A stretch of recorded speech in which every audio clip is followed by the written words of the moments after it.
여러분 오늘 함께 봉독한 이 말씀은 많이 알려진 그런 예수님께서 하신 스토리인데요. 자, 한번 제가 질문하겠습니다. 이 자리에 계신 분 중에 지금 함께 읽은 이 본문을 이전에 읽었고 또는 들어서 이 내용을 나는 뭔지 안다, 나 이거 내용 다 안다 하는 분들 한번 손 들어 보시기 바랍니다. 아니 왜 이렇게 갑자기 막 읽어보시고 들어보셨잖아요. 이 스토리를 안다는 분 한번 손 들어보시죠. 다시 한번. 높이. 네, 됐습니다. 예, 그러니까 지금 제가 보기에는 거의 90% 이상의 스토리를 이미 다 파악하고 계시고 알고 계시기 때문에 제가 이 이야기를 다시 재현해 드릴 필요는 없을 것 같아요. 그만큼 유명한 스토리입니다. 이 스토리가. 예수님께서 이렇게 말씀하신 이후에 기독교 역사 속에 이 스토리를 새롭게 구성해서 이야기한 경우들이 참 많아요. 예를 들면은 사람들의 인생의 삶 속에 구체적으로 이런 환상을 보기도 하고, 4세기의 성자라고 불렸던 성 마틴이라고 하는 사람은 그가 자기 자신을 예수의 제자로 온전히 자신을 내어놓기 전에 군인으로서 생활을 했는데요. 그가 하루는 자기 성으로 돌아가는 길에 성문 앞에서 굉장히 추운 날이었대요. 벌벌 떨고 있는 구걸하는 거지를 봤답니다. 그가 구걸하는데 줄 것은 없어서 그가 고민하다가 군인이었기 때문에 군인 유니폼을 입고 있었고 칼을 차고 있었는데 자기가 쓰고 있었던, 당시 군인들이 망토를 차고 있었던 모양이에요. 그래서 망토를 벗어가지고 자기가 갖고 있던 칼로 그 망토를 반으로 잘라서 다 줄 수는 없었기에 무슨 이유인지 모르겠지만 그 망토의 반을 이 거지에게 입혀주고 들어갔다고 이렇게 얘기를 합니다. 그날 밤에 꿈속에 예수님께서 나타나셨는데 망토 반짜리를 입고 오셔가지고 이게 네가 준 망토다 이러면서 나타났다는 그런 얘기를 합니다. 그래서 마틴은 이 사건 이후에 예수 그리스도의 제자로 사는 삶이 뭔가를 깊이 고민하게 되었고 자기 자신을 수도자로, 예수의 제자로 드리게 되었다라는 그런 이제 이야기가 있습니다. 러시아의 문호로서 유명한 리오 톨스토이가 아마도 이 성 마틴에 대한 이야기를 생각하면서 또 오늘 본문에 나와 있는 이 스토리를 생각하면서 썼던 작은 소설이 있는데요. 사랑이 있는 곳에 신도 있다라고 하는 소설인데 이 소설의 원래 또 제목은 구두장이 마틴이라고 하는 제목입니다. 아마 그 성 마틴을 생각하면서 쓴 것 같아요. 이 구두 수선공이었던 마틴 할아버지는 러시아의 한 구석에서 조용히 조그만 아주 허술한 구두 수선업을 하고 있는데 그가 밤만 되면 성경을 펴놓고 묵상하고 읽었다고 하는 거죠. 근데 성경을 읽는데 그 밤에 갑자기 주님의 음성을 듣게 되는데 내가 내일 너를 찾아가겠다 이렇게 약속하시는 음성을 들었던 거죠.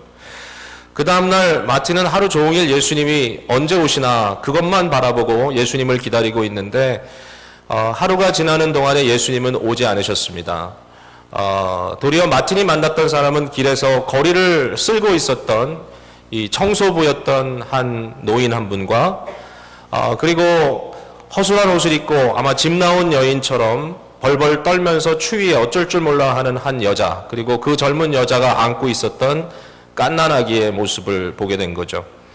마틴은 길가에서 청소를 하던 이 청소부 노인 한 분을 항상 그랬듯이 자기 숍에 데리고 들어와서 따뜻한 차를 나누며 이런저런 이야기를 했고 이 추위에 떨고 있는 여인과 아기를 데려다가 자기가 가진 건 많지 않지만 조금 밥도 먹여주고 또 따뜻하게 몸을 녹여줬다 하는 것이죠.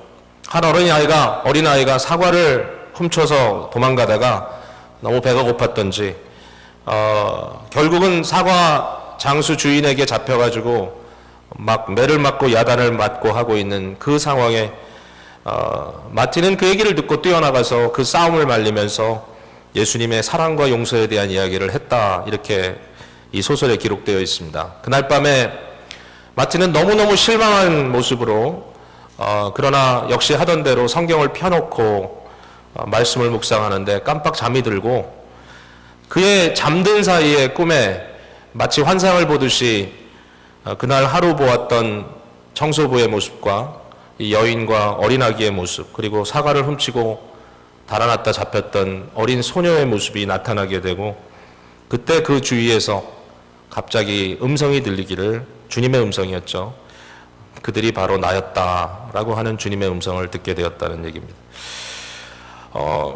굉장히 감동적이죠. 제가 이전에 한번 이것을 연극으로 만들어서 청소년부 사역할 때 연극으로 이 사랑이 있는 곳에 신도 있다라는 스토리를 이렇게 한 적이 있는데, 그 연극을 보고 얼마나 많은 분들이 눈물을 흘리고 울었는지 기억이 납니다. 굉장히 하면서도 굉장히 감동적이었던 기억이 납니다. 자, 오늘 본문의 이야기를 이와 같이 우리가 지극히 작은 자라도 섬겨야 된다라고 하는 관점에서 보았을 때 충분히 거기에 우리는 동의하고, 이것이 굉장히 감사한 일이다. 주님께서 이렇게 우리에게 가르치셨구나. 너무 감동적인 가르침이 분명한데, 근데 오늘 이 본문의 말씀을 조금 더 우리가 재조정해서 보아야 될 필요가 있다는 것을 느끼는 부분이 있어요. 그래서 그 부분에 제가 좀 초점을 맞추고 여러분과 함께 말씀 나눴으면 좋겠습니다. 이 본문을 오해하면 마치 본문은 일반적인 인도주의적인 차원에서 그냥 어려운 사람들 돕고 가난한 사람 도와주는 것이 복음인 것처럼 들립니다. 그래서 착한 일을 많이 하면 마지막 심판 때에 예수님으로부터 칭찬받고 구원받게 되고, 착한 일을 하지 않고 아주 욕심자기로 자기 것만 챙기고 살았다면 결국 마지막 때에 예수님부터 엄청난 질책을 듣고 마귀와 그의 천사들과 함께 지옥에 떨어지게 된다라고 생각할 수 있다는 것이죠. 여러분, 저는 우리 교회에서 계속 우리가 말씀을 나눌 때마다 값싼 은혜, 즉 우리의 머리로 예수님 믿습니다라고 한마디만 하면 무조건 구원받는다라고 하는 아주 값싼 은혜에 대해서 좀 반대하는 그런 의견인 것이 여러분 아십니다. 단순히 사형리적인 그런 복음 제시와 그것을 통해서 그냥 예수 믿으면 구원받았다, 이제 끝났습니다라고 하는 그런 것은 아니라고 말씀드렸고요. 무엇보다도 물론 전적으로 은혜입니다. 우리가 하나님 나라 백성 된 것 전적으로 은혜입니다. 그러나 우리가 하나님의 나라의 백성이 되었을 때는 우리의 왕 대신 주님을 닮아가는 것도 은혜입니다. 그죠?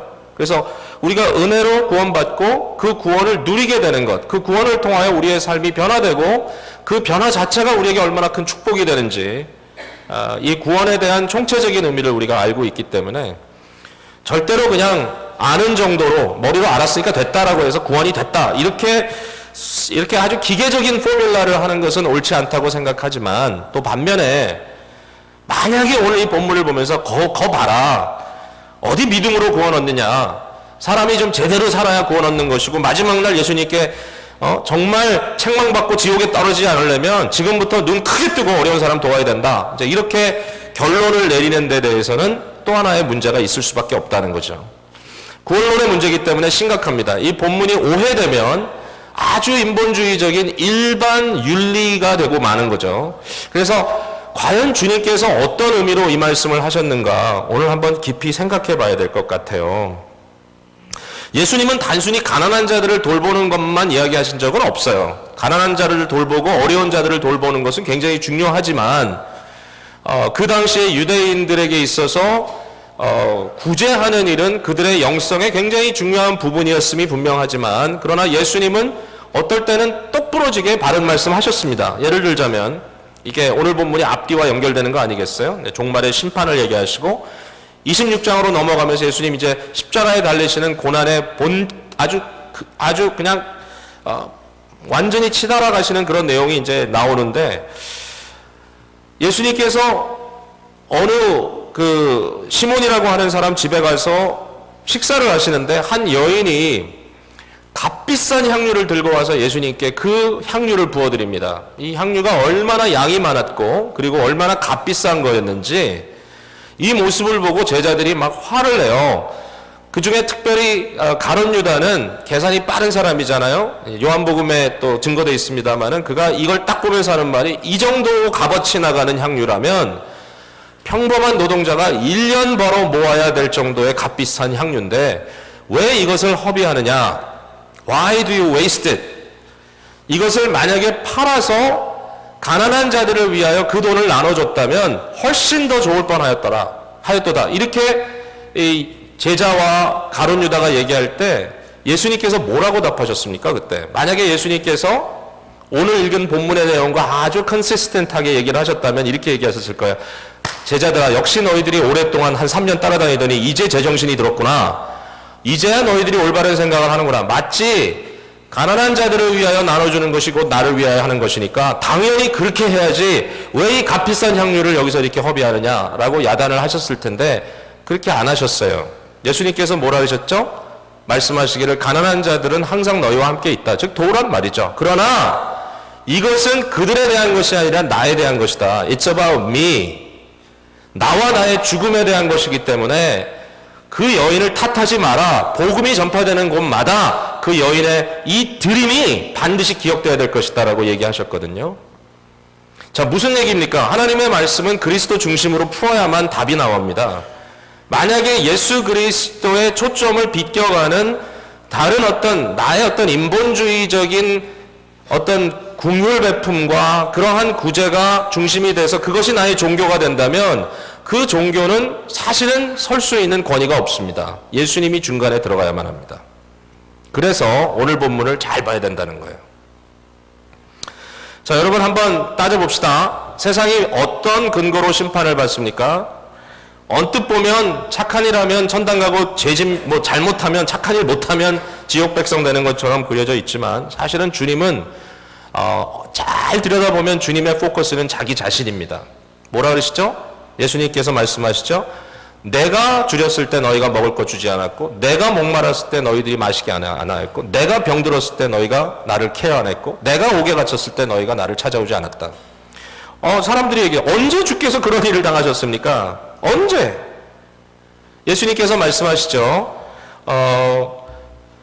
결국 이렇게 말씀하시는 내용 속에 우리가 1차적으로 깨달아야 될 것은 뭐냐면 그렇구나. 주님께서 하고자 하시는 말씀에 일단 우리가 놓치지 말아야 할 부분은 뭐냐면 세상이 심판을 받는다면 그 심판은 예수 그리스도를 향한 우리의 자세와 마음으로 인하여 심판을 받는다는 것이죠. 우리가 예수 그리스도에게 어떻게 하느냐, 우리가 그리스도에게 어떻게 하느냐, 그리스도를 영접하느냐, 맞죠? 예수님이 그걸 얘기하시잖아요. 네가 나를 영접했느냐, 영접하지 않았느냐. 그게 예수님의 말씀입니다. 자, 그런데 그리스도를 영접하는 것이 곧 구원이고 영생이죠. 그리스도를 영접한다는 것은 머리로만 믿는 것 절대로 아닙니다. 그리스도를 영접하는 것은 그가 날 위해 돌아가셨고 그가 날 위해 자기 생명을 쏟아 부으셨다는 것 이해하고 또 그가 왕 중의 왕이시며 다스리기에 합당하신 분인 것을 내가 받아들이고 그 예수님을 귀히 여기고 그 예수님을 사랑하고 그 예수님을 믿는 것입니다. 이게 그리스도를 영접하는 것입니다.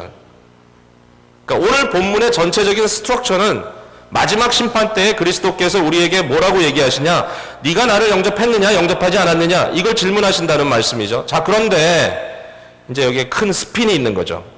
거기에 하나의 중요한 스핀이 있습니다. 그걸 근거로 두고 주님께서 하시는 말씀이 이들 중에 아니라 이와 같이 나의 형제 중에 지극히 작은 자 하나에게 한 것이 곧 내게 한 것이다 라는 말씀으로 오늘 본문에 중요한 키를 던지는 겁니다.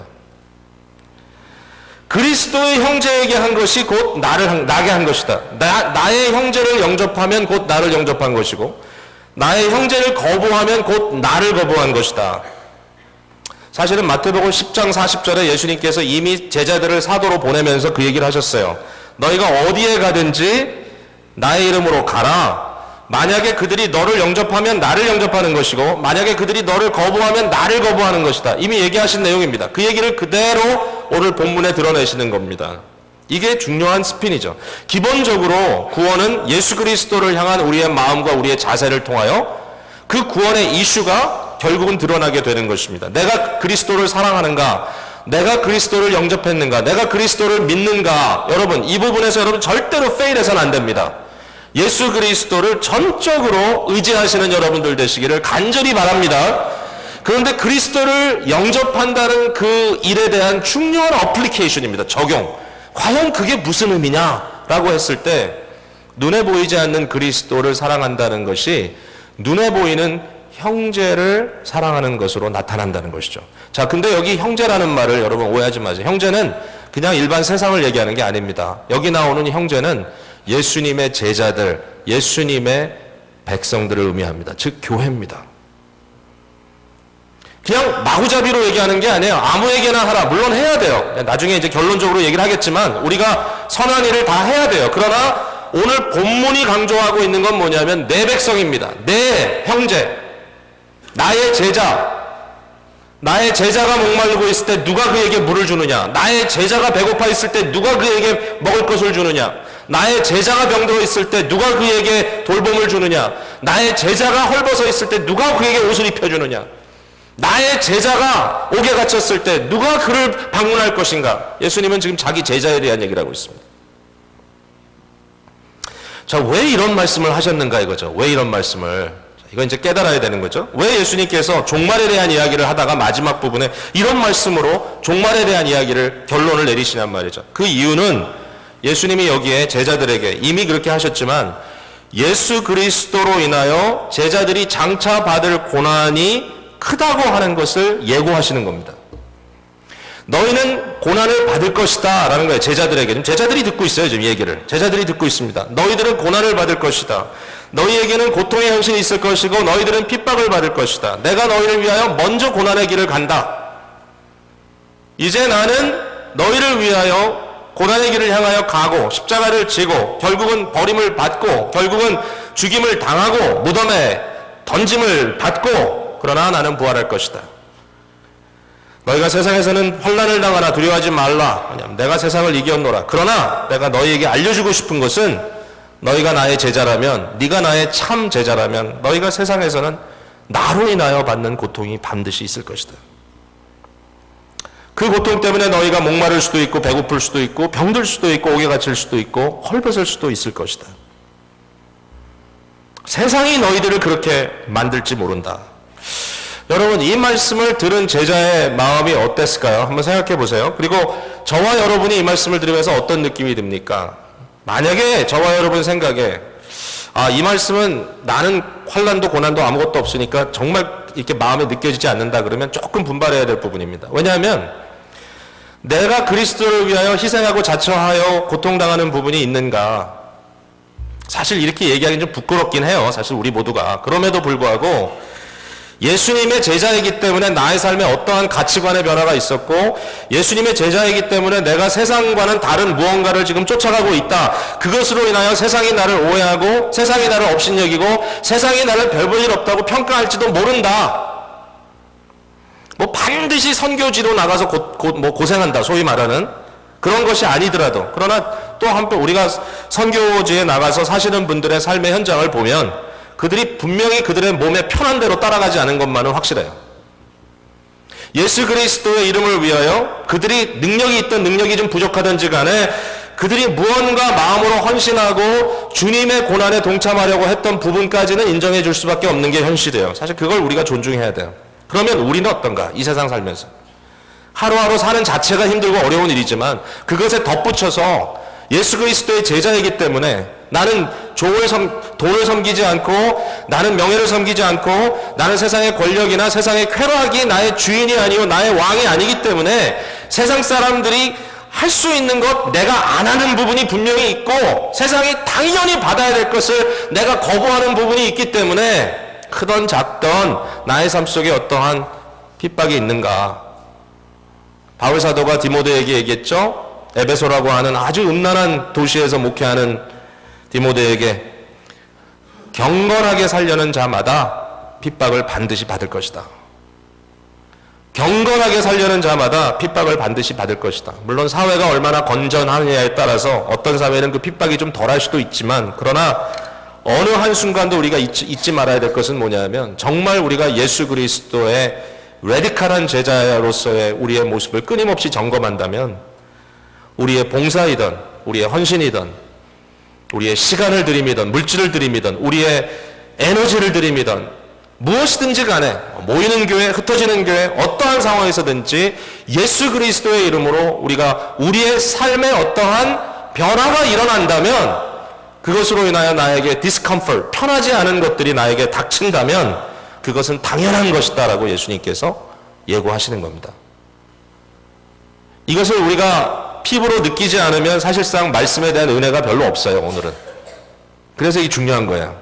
혹시라도 우리가 아니란 길만 찾았고 내가 편한 것만 원했다면 큰 오산입니다. 예수님이 우리에게 요구하시는 것은 예수님 때문에 과연 나의 삶에 어떠한 실제적인 변화들이 일어나고 있는가, 그렇게 질문하실 거예요. 자, 그 다음에 이 말씀을 하신 이유는 뭐냐면은 이러한 제자들을 천대하고 이러한 제자들을 핍박하는 세상에 대한 경고를 하시는 거예요. 경고를. 자, 너희가 내 형제, 나의 제자들을 지금 천하게 여기고 핍박하고 있다. 세상이 그렇다는 거죠. 만약에 그렇다면 내가 너희에게 경고한다. 만약에 너희가 나의 제자에게 사랑을 베푸고 선대를 베푼다면 그것은 곧 너희가 내 제자라는 것이다. 그러나 그렇지 아니하고 내 제자들을 천대시 여기고 그들을 어렵게 하고 그들을 외면한다면 나도 너희를 외면할 것이다. 예수님의 경고입니다. 세상을 향하여. 바울 사도가 자기 스스로를 가리켜서 뭐라고 그랬냐면 나는 죄인 중에 괴수라 그랬습니다. 나는 죄인 중에 괴수다. 나는 아주 죄인 중에도 최고의 죄인이다. 그러면서 하시는 말씀, 한 말이 뭐냐면 내가 그리스도의 교회를 핍박했다라고 얘기했어요. 바울 사도가 오늘 본문의 말씀을 염두에 두고 그 생각을 했는지는 모르겠어요. 아마 본문이 이렇게 문자적으로 기록돼서 복음서로 나오기 이전이었겠지만, 그러나 예수님의 말씀을 많이 들었을 테니까. 그러나 사실상 바울이 이 사실을 확인한 것은 예수님을 직접 만났을 때였어요. 다메섹으로 가던 그 도상에서. 바울이 뭘 하는 사람이었냐면, 여러분 아시죠? 바울이 원래 이름이 사울인데 이 사울이 교회를 핍박했어요. 어떻게 핍박했느냐? 믿는 자들 끌어내고 집에 찾아다니면서 부모와 자식들 갈라놓고 자식들 돌볼 사람 하나도 없이 부모들 다 데리고 와서 때리고 옥에 가두고 심지어는 죽도록 내버려두고 예수 믿었다는 이유로 자녀들은 헐벗고 굶주리고 외롭고 힘들고 이런 것들을 바울은 당연하다고 생각하고 예수 그리스도의 제자들을 핍박했던 자가 바로 바울 또는 사울이라고 이름했던 사람입니다. 근데 사울이 다메섹으로 또 핍박을 하러 갑니다. 또 예수 믿는 사람 끌어내서 저들을 어렵게 하려고 곤란한 데 처하게 하려고 가는데 갑자기 하늘로부터 밝은 빛이 비쳐납니다. 정오의 해보다 더 밝은 빛이 비치는데 그 정오의 해보다 밝은 빛은 누구냐 하면 바로 왕이신 예수 그리스도의 얼굴입니다. 보좌에서부터 왕으로 계신 바로 심판주 되신 그분. 그 순간은 마지막 예수님께서 여기서 말씀하셨던 종말의 심판의 예고입니다. 바울이라고 하는 한 인간에게 예수님의 마지막 심판의 모습이 어떨 것인지를 보여줍니다. 그러면서 예수님께서 그에게 뭐라고 얘기하죠? 사울아 사울아 어찌하여 네가 나를 핍박하느냐. 사울이 그것을 보고 이해가 안 됐어요. 눈이 멀어버릴 정도로 밝은 빛, 그 영광의 빛. 주님, 그걸 불렀습니다. 주님, 누구시옵니까? Who are you? 내가 언제 당신을 핍박했습니까? 내가 언제 당신에게 어려움을 주었습니까? 내가 왜 당신에게 칼을 겨닙니까? 그럴 수 없습니다 라고 바울은 이 순간에 그럴 수 없다고 외치는 거죠. 주여 누구시옵니까? 그랬더니 하늘에서 음성이 들립니다. 나는 바로 네가 핍박하는 예수다. 바울의 마음속엔 이런 생각 들었을 거예요. 아니 내가 교회를 핍박했지 주님을 핍박했습니까? 내가 스데반을 핍박했지 예수님 핍박했습니까? 내가 예수 믿는 사람들을 핍박했지 언제 주님을 핍박했습니까? 그러나 주님은 그 순간에 얘기한 거예요. 내가 곧 그들과 같다라는 거예요. 바울이 여기서부터 교회론을 쓰죠. 어떤 교회를 쓰죠? 교회는 예수 그리스도의 몸이다 그랬습니다. 결국 교회가 그리스도의 몸이다. 교회가 겪는 것이 그리스도가 겪는 것이고 교회가 보여야 되는 것이 그리스도를 보이는 것이다. 예수 그리스도는 교회의 머리다. 굉장히 올게닉하게 교회의 정체성을 이렇게 설명했다는 겁니다. 교회를 건드려 세상이요 교회를 건드려 너희가 교회를 핍박해 너희가 교회를 어렵게 해 너희가 교회를 힘들게 해 거기에 대해서 경고하는 겁니다. 너 그랬다가는 심판을 면치 못할 것이다. 왜냐하면 교회를 어렵게 하고 교회를 핍박하고 교회에 칼질하고 난도질하는 것은 곧 예수 그리스도에게 하는 것이기 때문이다. 이것을 듣는 거예요. 지금 제자들이 그 앞에 앉아가지고 예수님이 이제 저들을 떠날 것입니다. 제자들을 남겨둘 것입니다. 그들의 앞길에 어려움이 있습니다. 그러나 그들을 향하여 예수님께서 얘기합니다. 이게 이제 세 번째, 제자들이 이 말씀을 통하여 격려를 받게 되는 거죠. 주님이 말씀하십니다. 내가 너와 함께 있을 것이며 뿐만 아니라 너희가 받는 환난을 내가 받는 것이고 너희가 받는 대접을 내가 받는 것이기에 마지막 날 내가 온 세상 모든 백성을 심판할 때 너희를 위하여 심판하리라. 제자들이 이 말을 들었을 때 얼마나 마음에 감동이 있었을까요? 오늘 이 순간에 이 말씀을 들으면서 여러분 마음속에 좀 감동이 있었으면 좋겠어요. 그리스도를 위하여 내가 헌신하고 그리스도를 위하여 어렵게 힘들게 왔던 것들, 용서할 수 없는 사람도 용서했고 나눌 수 없는 상황에서 나누고 내가 도저히 내 몸으로 움직일 수 없는 것 같은 그러한 막 피곤을 느끼면서도 가야만 했고 내가 이 모든 것 나의 편안함으로부터 좀 떨어져 있는 격리되어 있는 그런 것이기에 세상 사람이 봤을 때 야 미쳤냐 왜 그러고 살아? 라고 얘기할지 모르지만 정말 주를 위하여 했다고 얘기하기에는 부끄러움에도 불구하고 그러나 그나마 그러한 것들을 통해서도 주님께서 오늘 우리를 위로하시되 만약에 세상이 너에게 무엇을 했다면 그것은 곧 내게 한 것이고 만약에 세상에 너희가 고통당했다면 내가 고통당한 것이고 나의 이름으로 너희가 무엇을 했다면 곧 이것은 내가 한 것이다. 굉장합니다. 예수님의 이러한 이야기를 생각해 보면 예수님의 마음을 좀 이해할 수 있을 것 같다는 생각도 좀 들긴 해요. 예수님의 보호 본능이라는 생각도 들어요. 이게 우리 예수님이 정말 이런 분이구나. 이런 분이구나. 여러분 보호 본능 아시죠? 내 앞에 있는 저 사람, 내가 사랑하는 저 사람을 내가 보호해야만 한다라고 하는 그런 어떤 강한 마음의 끌림입니다. 왜 우리가 주님께 기도할까? 주님께 그게 있어요. 우리를 향하여, 교회를 향하여. 이 교회가 주님의 보호 본능 속에 들어와 있는 교회입니다. 여러분 믿으십니까? 제가 보호 본능에 대해서 좀 은혜로운 예화를 한번 찾아보려고 인터넷을 두들렸는데 아주 다급할 때 제가 하는 방법입니다. 어떻게 이해할까 했는데 인터넷 들어가 보니까 보호 본능 찍어보니까 은혜로운 얘기는 하나도 없고 연애하는 얘기만 쭉 나오더라고요. 그래서 이런 얘기예요. 뭐, 남자를 꼬실 때 보호 본능을 발동시켜라. 보호 본능을 자극하라. 그러면서 이제 여자가 해야 되는 일이 뭐냐면 가능하면 메이크업은 라이트하게 그리고 조금 측은해 보이게 그리고 허점을 보여라. 너무 완벽한 여자는 안 되고 그리고 정말 결정적인 순간에 눈물을 보여라. 그러면 남자는 따라온다는 거예요. 굉장히 뭐 이렇게 저를 보는 모습이 마치 that's disgusting 뭐 이런 식으로 우리 교회 성도님들 참 아주 여자분들 당당합니다. 어쨌든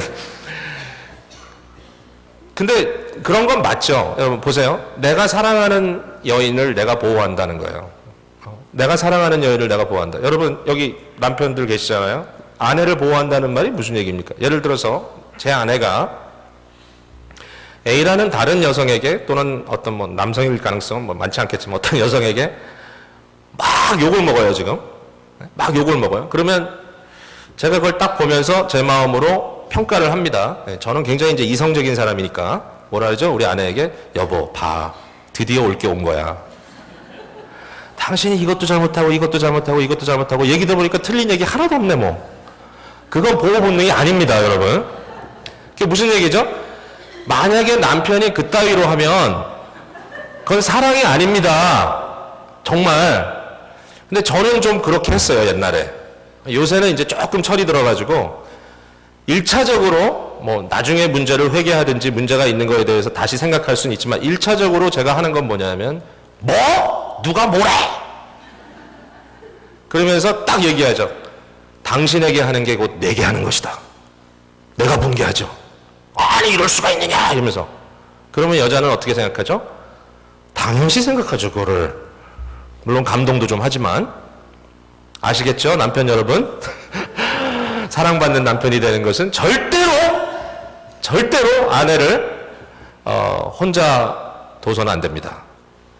무슨 얘기죠? 아내가 당하는 것이 곧 내가 당하는 것이다. 자식도 마찬가지죠. 여러분이 생각할 때 자식과 부모와의 관계의 독특한 점은 뭐냐면 물론 객관성도 좀 필요하죠 우리에게. 그러나 한 가지는 뭐죠? 우리 자식에게 당하는 것은 곧 내가 당하는 것이다. 그런 마음 있으시잖아요. 우리가 주님께 기도할 수 있는 이유는 뭐죠? 왜 우리가 주님께 기도하죠? 기도하는 이유는 뭐냐면 우리 주님의 마음이 그렇기 때문이에요. 주여 회개합니다. 제가 정말 잘못했습니다. 그럼 우리 주님이 그래 너 잘못한 것 자세하게 얘기해 주지. 1, 2, 3, 4 하면서 깨닫고 다시 돌아와 보내지 않으시고요. 우리 주님께서 그 순간에 우리를 용납해 주시고 감싸 주시고 보호해 주시고 그래 얼마나 처절하냐 네 마음이 내가 너와 함께한다. 그러면서 우리를 감싸 주신단 말이죠. 뿐만이 아니라 우리 주님은 언약에 충실하신 분이잖아요. 이 언약이란 말은 무슨 말이죠? 약속이죠. 이 언약의 본질적인 의미는 구약시대에 두 국가 사이에 있었던 언약입니다. 어떤 한 대국이 있습니다. 제국이. 그 제국의 황제가 있습니다. 이 황제가 옆에 있는 작은 나라를 향하여 그 작은 나라의 좀 열약한 나라의 왕에게 언약을 제시합니다. 네가 나에게 충성을 보이고 나를 배반하지 않고 나에게 너의 사랑을 보이면 내가 너를 보호하겠다. 그죠? 그 말은 뭐죠? 결국은 만약의 경우에 전쟁이 일어나서 어떤 적국이 약소국을 향하여 쳐들어올 때 이 제왕은 어떻게 하는 거죠? 절대로 가만두지 않는 거죠. 이렇게 얘기하는 거죠. 너를 침범하는 것은 곧 나를 침범하는 것이다. 이게 언약입니다. 이게 언약. 뭐 이런 공조 이런 게 많죠. 뭐 예를 들자면 우리 한국과 미국 사이에도 그런 군사 공조가 있다 그래요. 뭐 자세히 모르겠지만 예를 들어서 만약에 한국의 땅을 침범하면 그것은 곧 미국을 침범하는 것이다. 이런 어떤 군사적인 조약을 통해 가지고 결국은 이것이 마치 발에 선이 걸리면 지렛대가 터지듯이 이거 이제 이 트리거 포인트를 갖는다는 거죠. 한국 땅에 트리거 포인트를 만들어 놓고 만약에 한국 땅에 누가 와서 침범을 하면 그것은 미국의 폭탄을 터뜨리는 것과 똑같다. 뭐 그게 좀 약소국가로서는 좀 서러움의 이슈가 되기도 하지만 그러나 이와 같은 개념으로 우리가 이해할 수 있는 거죠. 아, 이게 언약이구나. 여기 주님께서 그 얘기를 하는 겁니다. 제자들에게. 제자들아, 너를 침범하는 것은 곧 나를 침범하는 것이고 너를 우대하는 것은 곧 나를 우대하는 것이고 너를 사랑하는 것은 곧 나를 사랑하는 것이고 너를 미워하는 것은 곧 나를 미워하는 것이다. 완벽한 일치성을 가지고 너와 나는 하나다 말씀하시는 주님의 모습. 이 주님의 모습에 대해서 여러분들이 생각하신다면 지금 어떤 마음이 오시나요? 아, 주께서 이처럼 나를 사랑하시는구나. 바로 그렇습니다. 자, 이제 말씀을 맺습니다. 이 본문의 의미가 이와 같이 강렬한 그리스도의 보호 본능에 의한 언약에 대한 신실함에 의한 말씀이라는 것을 우리가 잊지 말아야 할 것이고요. 그리고 또 하나는 교회 본질의 사명에 대한 이야기이기도 합니다. 갈라디아서 6장 10절에 이런 이야기가 써 있습니다. 과연 교회가 그리스도의 몸이라면 우리가 교회 안에서 서로 사랑한다는 것을 분명히 그리스도에 대한 사랑으로 우리가 이해해야 된다라고 하는 것이죠. 자, 한번 여러분 따라해 보시겠어요? 자, 한번 따라해 보세요. 우리가 기회가 있는 대로 모든 이에게 착한 일을 하되 더욱 믿음의 가정들에게 할지니라. 예, 무슨 얘기인지 아시겠죠? 맞습니다. 우리가 모든 사람에게 기회만 있는 대로 착한 일을 해야 됩니다. 어렵고 힘든 분들을 구제해야 됩니다. 그리고 사랑을 베풀어야 됩니다. 그러나 바울사도가 얘기합니다. That's right. 그러나 더욱 믿음의 가정들에게 할지니라. 왜 그렇죠? 믿음의 가정에게 하는 것이 곧 그리스도에게 하는 것이기 때문입니다. 요한일서 4장 20절에 누구든지 하나님을 사랑하노라 하고 그 형제를 미워하면 이는 거짓말하는 자니 보는 바 그 형제를 사랑하지 아니하는 자는 보지 못하는 바 하나님을 사랑할 수 없느니라. 우리가 이 계명을 받았으니 하나님을 사랑하는 자는 또한 그 형제를 사랑할지라. 눈에 보이지 않는 하나님을 사랑한다고 하면서 눈에 보이는 형제를 사랑하지 않을 수가 없다. 거꾸로 또 얘기하시는 거죠. 눈에 보이는 형제를 사랑하지 아니한다면 눈에 보이는 바, 보지 못하는 바 하나님을 사랑할 수가 없다. 오늘 결국 교회가 이처럼 그리스도의 사랑을 받는 존재라고 하는 것을 오늘 깨닫게 되시기를 바라고, 이번 한 주간 예수 그리스도의 고난에 동참하면서 그 고난에 자기 자신을 내어주신 그 주님께서 그것을 통하여 우리에게 어떠한 확증을 해주시고 계시는지 한번 깊이 생각해 보시는 그런 귀한 한 주가 되기를 주님의 이름으로 축복을 드립니다. 기도하겠습니다.